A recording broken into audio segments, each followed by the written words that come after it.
The Karmic who became a copycat. Maya first noticed it during a group dinner, the slight adjustment in speech patterns, a borrowed phrase here, an adopted mannerism there.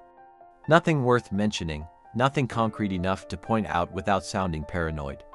Yet a whisper of unease settled in her stomach as she watched Vanessa across the table, mirroring not just her opinions but the very cadence with which she expressed them. "You're imagining things," Maya told herself on the drive home. Everyone picks up bits from people they admire, but the transformation accelerated with alarming precision. Within weeks, Vanessa's social media began featuring quotes Maya had shared months prior, presented as original insights. Her wardrobe shifted to echo Maya's distinctive style, not identical enough to call out, but unmistakable to anyone who knew them both. Even her spiritual practices, once mainstream and casual, now mirrored Maya's unique blend of traditions that had taken years to develop. The final confirmation came when a mutual friend called, confused.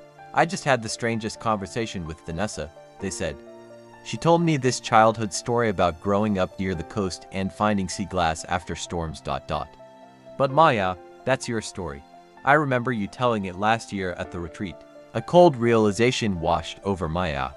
These weren't coincidences or flattering imitations, this was something more unsettling. Vanessa wasn't just borrowing elements. She was systematically studying and reconstructing Maya's essence, piece by piece. In spiritual circles, they spoke of karmic connections, souls who enter your life to reflect unhealed patterns or deliver necessary lessons. Maya had always understood these as brief, intense encounters that burned away illusions. She hadn't expected a karmic connection to literally attempt to become her. As months passed, the appropriation grew more brazen. Vanessa began reaching out to Maya's professional contacts, positioning herself as someone with similar expertise despite having none of the training. She recounted Maya's personal breakthroughs as her own transformative experiences. She even adopted Maya's distinctive laugh, that full-throated sound that had once been as identifying as a fingerprint. "I don't understand what she gets from this," Maya confided to her sister. "It's like she's trying to download my entire existence." "Some people come into this world without a strong sense of self," her sister replied. "When they find someone who knows who they are, who shines with authentic light, they don't know how to develop their own. So they study and copy, believing they can wear someone else's glow." The painful irony wasn't lost on Maya.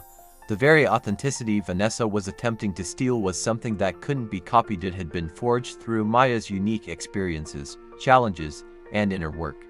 The copied version might fool outsiders, but it remained a hollow reproduction, missing the depth and substance that came from lived experience. What Vanessa couldn't realize was that true luminosity isn't transferable. You cannot steal someone's light any more than you can wear their shadow.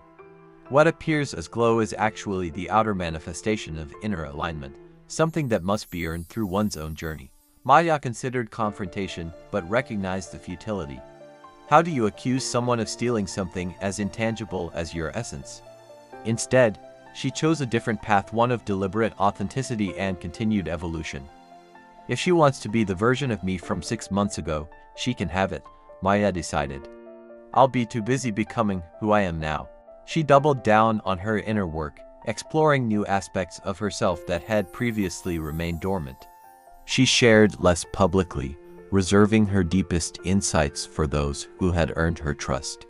And most importantly, she recognized that this unsettling experience was also a form of twisted acknowledgement and uncomfortable confirmation that she had developed something genuine enough to be coveted. The final lesson came unexpectedly, months later, when Maya encountered Vanessa at an event. As she watched her one-time friend perform this elaborate impersonation, gesturing with Maya's movements, dropping Maya's favorite phrases, she felt something shift inside. Not anger, not resentment, but a profound sadness for someone who believed identity was something that could be stolen rather than discovered. In that moment, Maya understood the true nature of this karmic connection. Vanessa hadn't appeared in her life to steal her light, but to remind her of its inviolable nature, to show her that authenticity, once achieved, cannot actually be taken. It can be imitated, but never truly possessed by anyone other than its rightful owner. And there was freedom in that knowledge, freedom to continue evolving without looking over her shoulder, knowing that no matter how convincing the copy might appear, her essence remained uniquely, unalterably her own.